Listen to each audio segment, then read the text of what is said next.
At She Can, women lead by example. We interview women from all over the world to hear their story, how they got to where they are today, to be role models for others. And I'm really excited to talk to Katie Diasti today. Katie, welcome to She Can.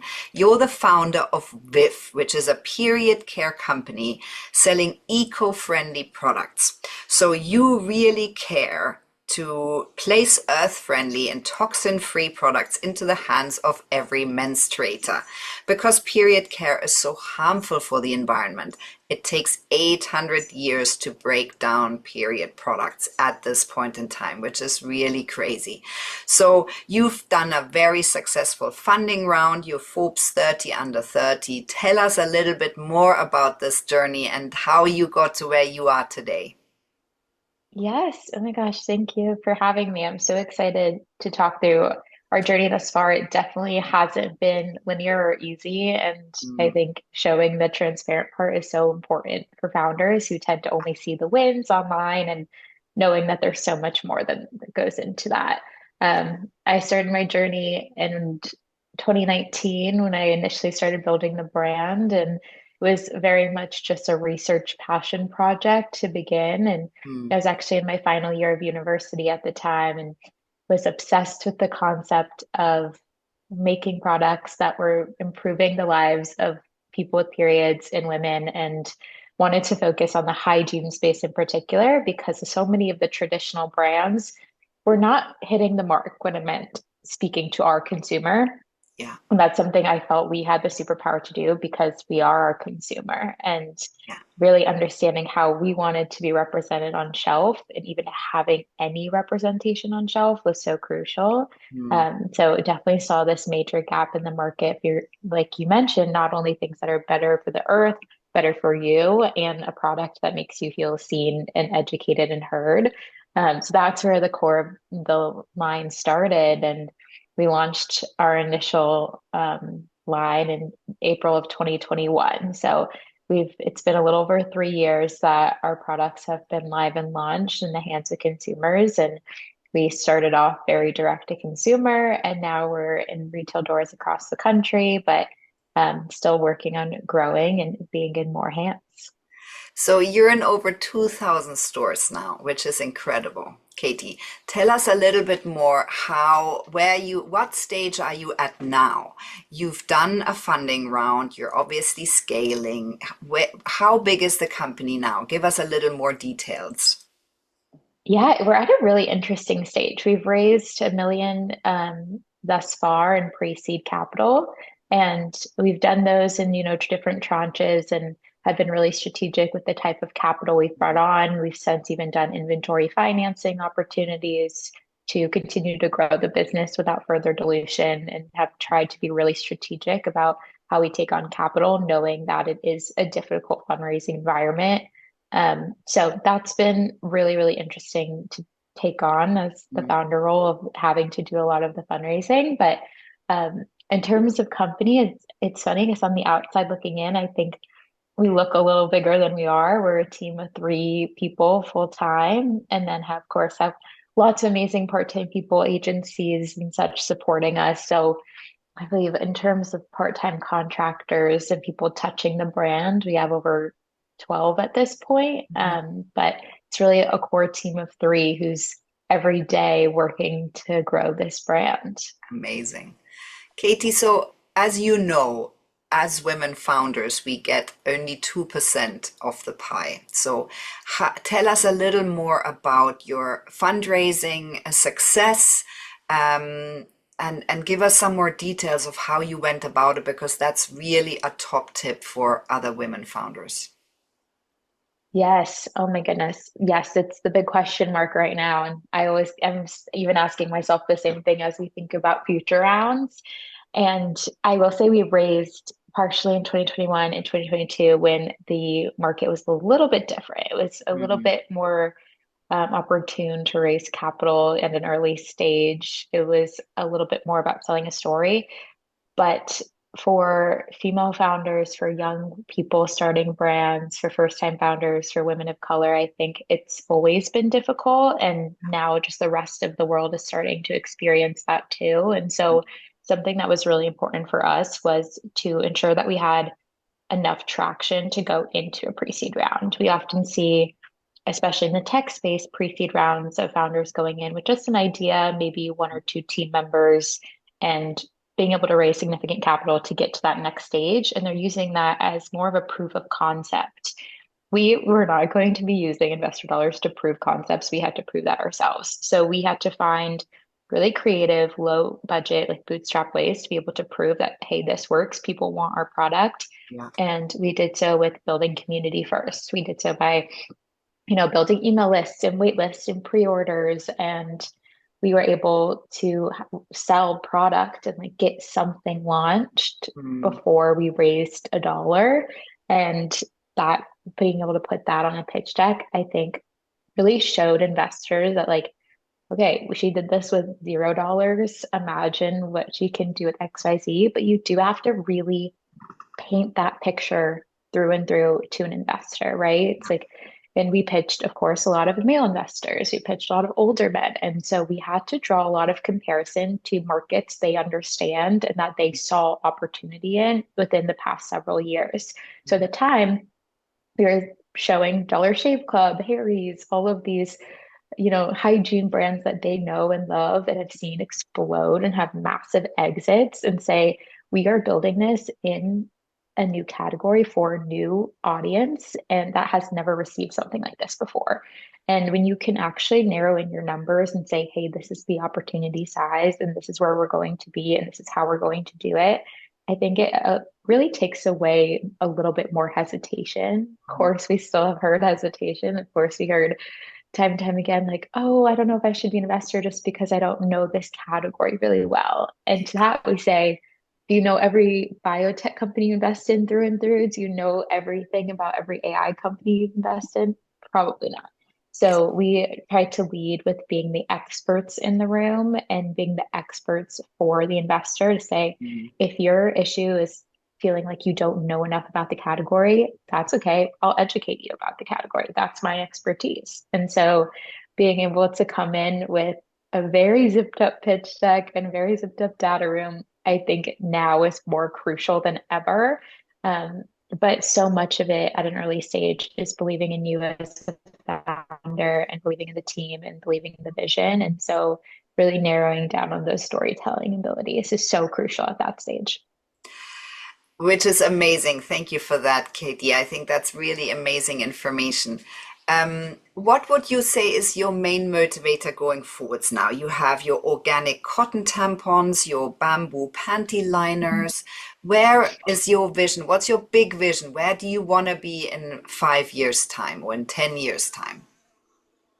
Ooh, fun. It's fun to think about, even just looking back 3 years ago, where we are now and what I didn't expect and what I expected. And I love having our customers help determine the path of our product line, and they already have so much thus far. And when we first launched the brand, I was all about pads and tampons. I was like, we're going to make bamboo fiber pads that are biodegradable, they're plastic free, like they're more absorbent. It makes sense. We're going to do organic cotton tampons because the tampon market is massive. But I was going to all of these events. I started my company in Boston, Massachusetts. I would go to all these events in the Boston area and would just set up a little table. It was like almost embarrassing looking back on. It was like a few boxes that I got made on the internet and some samples. And I would have people walk by me and say, hey, do you want to talk about periods? Because, at the time I was obsessed with customer feedback. I was like, anyone that would talk to me about this, that is the most valuable thing ever. And, doing a few accelerator programs, like they always really nailed home the concept of, get customer feedback, find product market fit. And so I was really obsessed with doing that.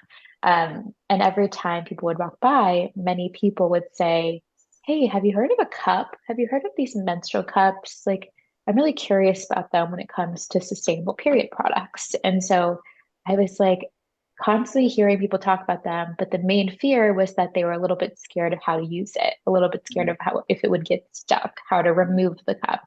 And so while looking at it myself, I was like, yeah, I'm scared of all those things too. Like that's a kind of a daunting product at first. And I was like, but how can I make this less daunting? Because that seems to be the biggest hesitation point for so many people to not try this product. And me being a beginner myself and by listening to people that are interested in sustainable period care, which is my, exact audience, Yeah. we were able to create our cut product, which is now one of our best sellers across Amazon and our direct to consumer.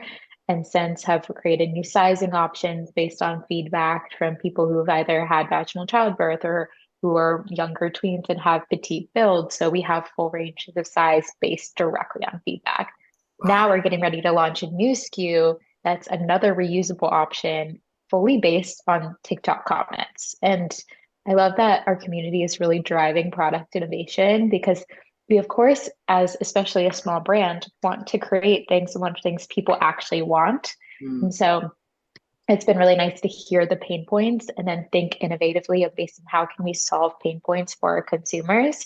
And that's been the way I want to continue to innovate. Overall, big picture, right now we have 12 SKUs. We're getting ready to launch three more this fall, which are Wow. all based on feedback. And I'm really excited about the new SKUs coming out. But right now, we support menstruators during the few days of actual bleeding. And big picture at Viv, we want to be able to support menstruators during every single day of a 28 to 32 day cycle. So we all know that, periods are so important, but what's really crucial is all of the days surrounding your period Mm. because it's really focused on hormone health and doing a lot of education around different phases of your cycle when it's best to take some rest, when it's best to have more nutrient dense foods, when it's best to book a speaking opportunity. Those are all things we want our customers to be super educated on because it improves their everyday life. Uh, Definitely. so that's the next 5 years. Amazing, Katie. I'm so excited about what you do. What would you say are your top qualities? What do you bring to the table that really serves you every day, and how did you acquire them? Oh, I love this question because, being a startup founder, you have to be a little crazy, a little delulu. I like to say, like, you have to Definitely. have that delusional feeling in a little bit, right?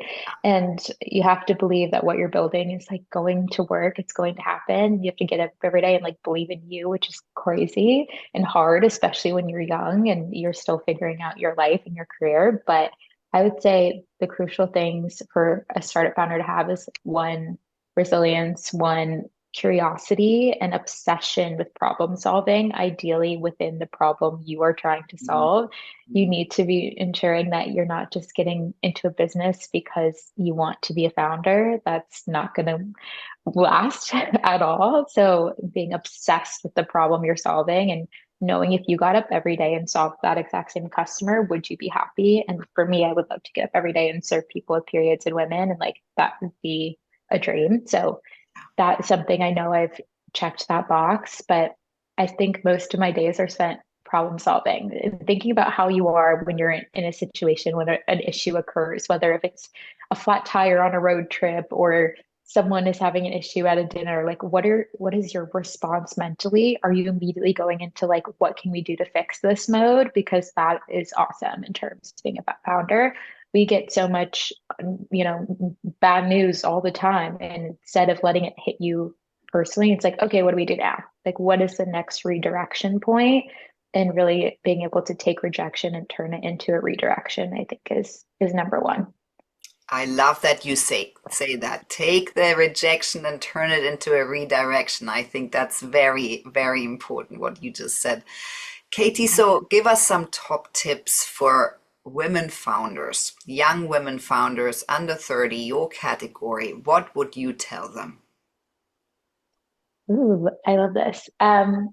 Builds community with each other. I think that's one of the best things I ever did was, network laterally. I think a lot Mm. of people are obsessed with networking with people who are two, three, 10 steps above them in their startup journey, but Mm. having people that were around the similar stage where we could all really confide in each other, not only in terms of like business questions that we all were relating to at the same time, but also emotionally, right? Like Yeah. being a startup founder can be a really lonely, hard journey. And so if you have a community of other people who are in the same boat, that's amazing. That's something I did really early on without even realizing it. And now those people have become some of my best friends, but also biggest champions and people to lean on, people you can call in a second when you're like really dealing with a problem. And sometimes you need to take that away from your team members and take it to someone else that is more zoomed out. And that Yeah. has been crucial. And by building community with other founders around your age in the same field, it also is great to lift each other up. And that always comes back and pays dividends. And if you're, creating more opportunities for the people around you, we all win. And that's something I learned early on is that by being able to help my other founder friends win, like that helps you win too. Yeah, amazing. Katie, so what do you feel are the biggest challenges that you face in your day-to-day running and scaling of VIV? Ooh, that's a really good question. I think we're at a really interesting inflection point where we're experiencing a lot of growth, but our team is small and a million's a good bit for a pre-seed round, but we're getting to the point where we're looking at what does the next big stage look like for us? And it's having to do a balancing act of being day-to-day building, like answering all these emails and launching all these products and creating and then also being able to take another step and zoom out and think big picture. And you, at an early stage, have to wear both hats where you're actually the person executing and you're the person doing vision. And usually, you have a massive company, there's a vision side and there's the people doing all the executing. And when you're an early stage, everyone is doing both. And so finding time and creating space for big picture and vision is something that we've been trying to practice a lot more. Yeah, that's amazing. Yeah. Katie, so what are you most proud of to date? Oh my gosh. I think the team that I've built currently is something I'm most proud of right now. I mentioned we're a small team of three, but the way we all have so much trust for each other and can really lean on each other and have such a good balance of skills. Like it's almost like a textbook balance of personalities and skills. It's crazy. And it's hard to build a team. And I've had some, many situations where I've had to let people go or people Mm, weren't a fit or didn't feel passionate about the problem and wanted to leave. And now to feel at a point where you're so secure in the team and the people around you. And when people love something, when it feels like almost just as much as you of something you created is such a crazy feeling. It's like, oh my gosh, look at how hard they're working in something that I just built in a dorm room or in an apartment when I was 22. That's can feel so nuts. So that's something I'm most proud of. Katie, and so tell us more about your plans, your goals, your dreams. What is the next year going to look like? What are the things you're really focusing on? Yes. The next year, as I mentioned, we have a few new product launches, but that was really driven with the, vision of being on more retail shelves and being more accessible, not only in terms of the products themselves, but where people can find us. And I think it's so crucial to be available in different ways, to be available in terms of price point, in terms of what the product can actually do. And, really thinking deeper about our product line and how to have a product for truly everyone is something that we're doing this year. Amazing. Katie, so if you had a wand and you could change one thing in your world, what would that be? Oh my goodness, that is such a good question. A wand. I was like, I even need to keep that for a while and to change a few things. Um, I would say, wish I just could wave a wand and have a 10 times bigger team, people doing more things and taking away some of the millions of hats my team members wear every day and being Yeah. able to disperse it. So growing our team in a way that's perfect fits, because that's so hard to do, would be awesome. Yeah, I love that answer. Katie, I'm so excited about your story. You're doing so incredibly well. You're doing something so important. Your mission and your vision is big and beautiful and making this planet a better place. So thank you so much for talking to me today. Thank you so much.